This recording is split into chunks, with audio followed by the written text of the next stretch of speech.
A number of years ago, I served as an officer of one of the largest confectionery and food companies in the world. One of my responsibilities included the purchase of the ingredients for the products: cocoa, sugar, fats and oils. It was a time of great price volatility. In 1 year's time, cocoa prices increased from 40 cents per pound to $1.10. Almost 3 times, and then returned to the 45 to 50 cent range within the year. The interesting thing is that each penny that cocoa went up cost the company an extra $3 million. That 70-cent rise, had we bought at the top, would have cost us an extra $210 million. I can tell you that the margin on confectionery would not have covered that. Sugar prices went from about 10 cents a pound, over in here, to up here into the 20 cent a pound, stabilized for about a month or two, and then shot to to about 65 cents, and then fell almost as rapidly as it had gone up. Each penny was an extra $1.5 million. The 55-cent ride, which could have cost us, had we bought at the top, an extra $80 million. Compound the 210 with an 80, and we could have increased the costs of the goods we were selling by $300 million almost. It was a very dangerous time.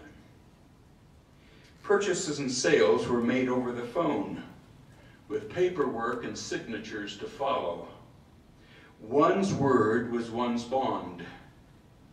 A verbal order by an authorized associate carried with it a full expectation by the party on the other side that it would be honored. With sugar prices increasing almost daily, rising from the 11 cent to 20 cents and then to 30 cents, a London sugar dealer approached one of the company's sugar buyers and suggested that the company sell some double options for a handsome profit, provided certain conditions occurred. Now, double options are about as dangerous as you can get.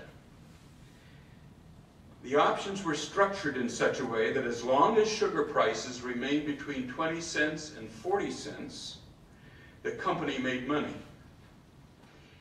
If prices, however, went above 40 cents, which had never happened before, the company would be short sugar and obligated to buy it at high prices to deliver on its contract.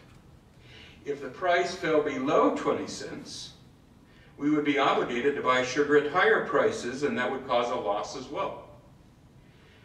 After considerable discussion, however, a decision was taken to not enter into the transaction. We had already purchased 2 very large sugar cargoes at good prices, and the company's sugar needs appeared to be adequately covered. A few days later, I had a business trip to Europe. I was gone for a week. I returned home on a weekend.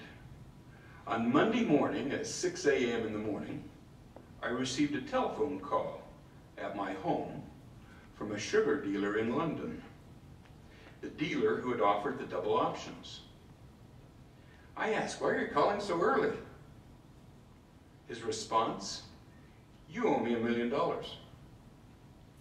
And it appears you'll owe another $1 million tomorrow, and for a number of days after that." I said, "Why do we owe you money?" His answer, "Remember the double options?" My response, "Yes, but we decided not to enter into the transaction." And then he said, "Oh, but your buyer gave me an order last week." The news was devastating. What were we to do? If sugar prices kept rising, as they did, we would owe the dealer $1 million a day.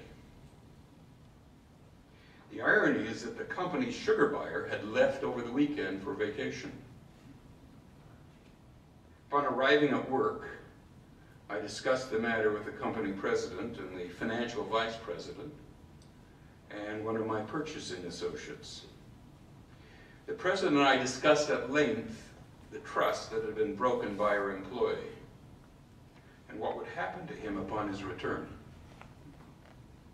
However, there was never a question as to whether we would honor the contract. The company would not break its word.